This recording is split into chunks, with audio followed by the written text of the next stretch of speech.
So, Svana, where are we and what's going on? We're in Oliana, baby. And we're gonna spend the whole season here climbing and filming. Clap!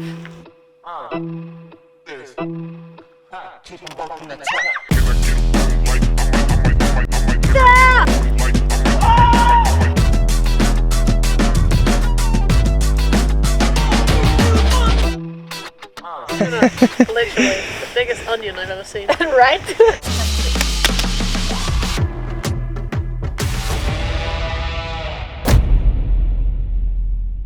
Long time, huh? That we haven't done this together. It's been a while. Yeah, remember the last one was in Oliana? But it was like 3 years ago. And can you tell me briefly what this series will be about? This series will be about Oliana, one of the hardest crags when it comes to sport climbing. It will be about the people, the atmosphere, the climbs, and the magic that happens when all the stars align. Yes. Remember, you told me to enjoy or try hard. Look, I tried hard. Let's start with the first easy question. Easy. Who are you? Who are you? Okay, but I would like to do it something different. But no, I'm just the same girl, I guess. My name is still Svana Bjarnason. I'm still a climber and I'm still part French, part Icelandic. It's just that I'm older now, a little bit. So we're in Contrafort now, which is 10 minutes away from one of the best crags in the world, Oliana. And I moved here a few years ago. I think it was maybe almost 5 years ago now. And I have a house. That's something different. Now I don't live in a shitty flat anymore. And I have money for heating. I guess what changed a lot the past years is that I dedicated 2 years to competition climbing. Yeah, I went for this crazy challenge to try and qualify for the Olympics with Iceland, which is my second country. So the past 2 years were really focused on what I like to call plastic climbing. So I'm back in Oliana now and ready to try to use these new superpowers at the crag. We're going to the crag. I'm not so sure about the weather forecast. Oh wow, look at the snow over there. It's so cool. Yeah, sorry. Yeah, it's still cloudy now and the crag is pretty wet. But it looks like the sun will come out at some point, so we're just gonna give it a go.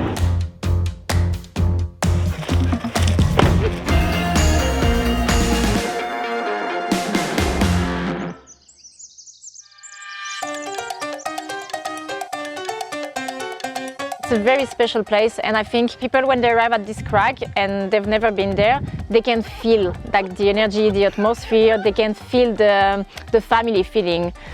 Il est pas réveillé, hein? Tu aurais pu me dire quand même que... ¿Quién soy?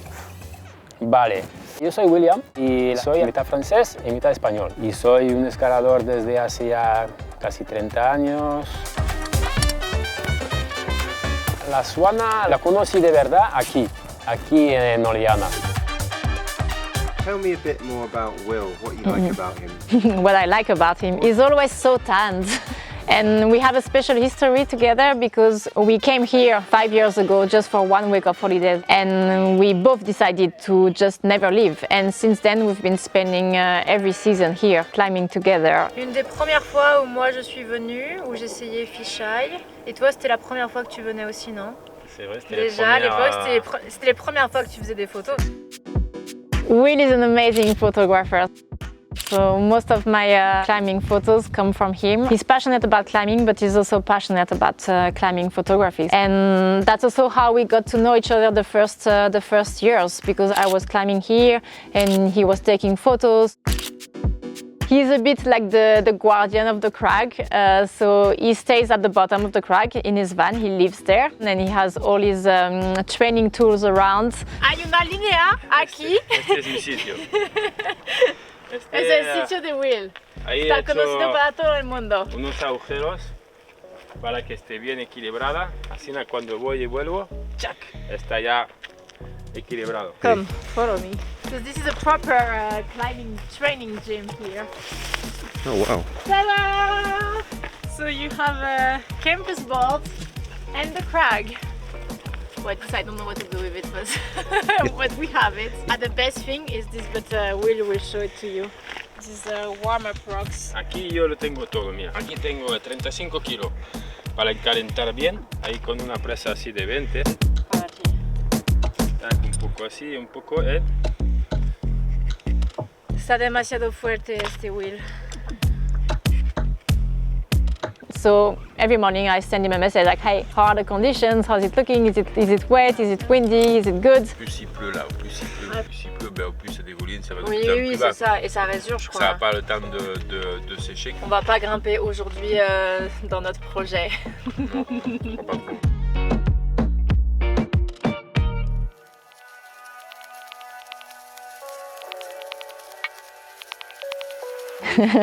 It's easy climbing, pretty easy climbing in Oliana. No, it's quite big when you start climbing on it and you're already doing hard moves and you're just like 20 meters up along the route. And you can see that, well, you cannot see the top of the route, and you know that you still have 30 meters to climb, and that's when you realize, oh, wow, okay, that is long. The plan about this Queen Line series for me was to introduce our life in Oliana and our life at the crag, the family that we have here, and also, obviously, I want to share about the amazing lines that we have here, like the Queen lines, but not too much because then too many people will come. The first route for episode 1 is Crimptonite, but we kind of called it Crimp Crisis because Crimptonite was a bit destroyed by the fire that happened 3 years ago. ¿Cómo la habéis llamado, Svana? La Crimp... La Crimp Crisis. La Crimp Crisis. Es el nuevo name de la entrada por Ep1. Hacemos la travesía y entramos otra vez en la Crimptonite. Mi historia con la Crimptonite, con la vía Crimptonite, que ahora ya no se llama Crimptonite porque hemos cambiado de entrada, ¿no?, después del fuego, pero si volvemos un poco atrás, la historia real de la Crimptonite fue que vino aquí en Oliana, empezó a hacer lo que era minidel, ¿no? 8A, 8A máses, 8B, y cuando ya poco a poco había un poco terminado lo que era minidel, intentó intentar superar un poquito, ¿no? Y había visto estas líneas que estaba ahí la Crimptonite, la Ep1 Full Equip y la China Cruise.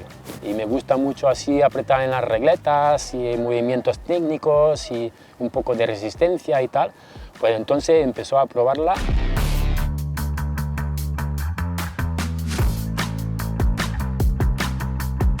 Estaba casi para encadenarla, me cayó completamente arriba y dije, va, pues ya no pasa nada, la dejo y vuelvo el año que viene, ¿no? Que la vía está aquí, no se va a mover de aquí, ¿no? Pues ya no lo volveré a decir eso, ¿sabes? What happened with the fire is that the crag burned 3 years ago because it was a really hot summer in Catalonia. The heartbreaking thing was that Crimptonite was the route that was the most affected by the fire. Like for 1 year we thought that we would never be able to climb on this specific route, that Will would have to give up on his project. Ha quemado casi toda la entrada, se ha claqueado ahí toda la parte baja, todos los 10-15 primeros metros y se ha roto todo. So at first we thought that it was the end of Oliana, we would never be able to climb on it again, and in the end we realized that yeah, we could do something, we could try and restore the crag.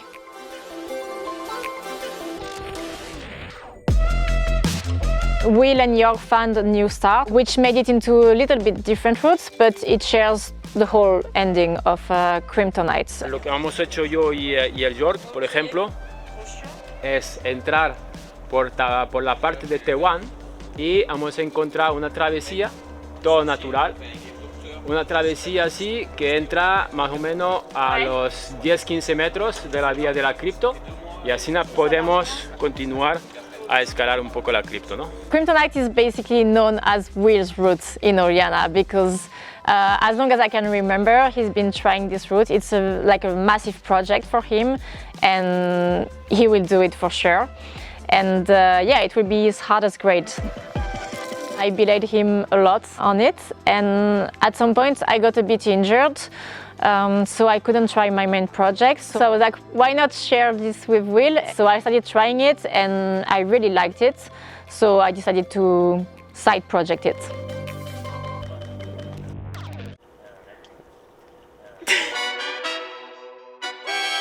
Crimptonite, Crimp Crisis, is one of the most vertical routes in Oliana. It's on the left part of the wall, so it's completely different climbing than my projects that are a bit more steep and more powerful. There's nothing really easy on it. There's the first bottom section that is quite hard. It's like proper crux.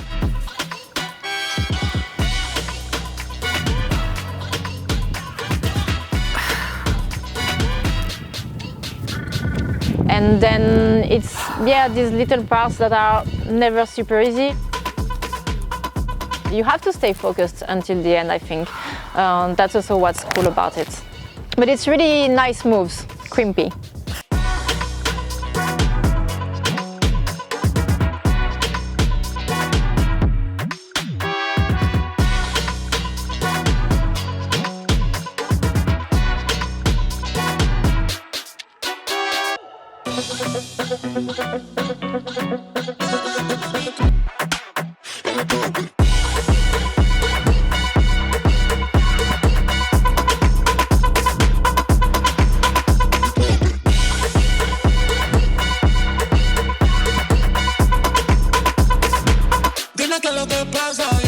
The day I sent it was funny because I climbed well, but just before the last crux I kind of injured my shoulder because I felt a bit tired, so I did a move and my shoulder was super low and I felt something, but I was on the sand, so I was like, okay, I'm not gonna stop because I want to send these routes. That's, yeah, me being obsessed with something.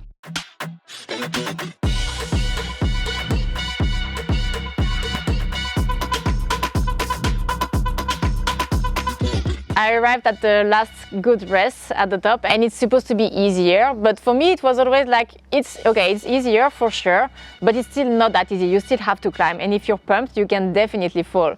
And when I arrived at that last rest, Will was at the bottom and he was screaming at me, he was yelling at me like, no, you're not gonna fall, it's like 6B, and I was like, no, it's not 6B, don't tell me that, if I fall I will be super upset.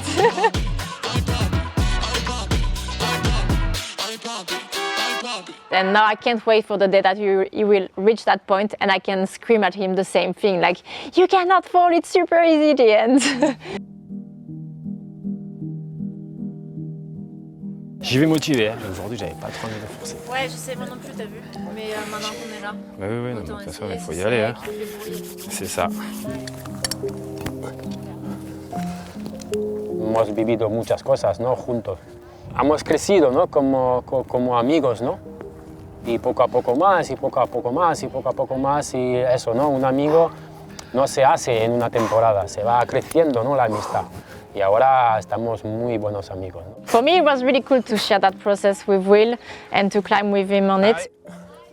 I sent the route, but Will did not send the route, but he got so close, and I'm really impressed by all the work he put in because he also went through hard things this season and he kept fighting the whole season, and on his last day here he had his best go, and it was amazing to watch because he was really fighting hard and you could see the passion in his eyes and you could see that he really wanted to do it and that he put everything in place to actually try and send.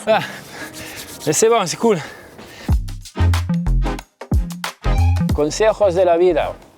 Bueno, no sé si sería aconsejable o no, ¿no?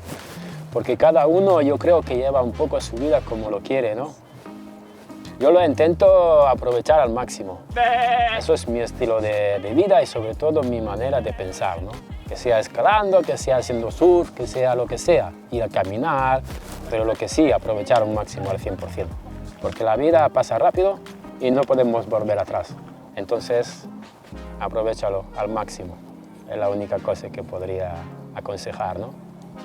Al 100%. Yo lo intento, por lo menos.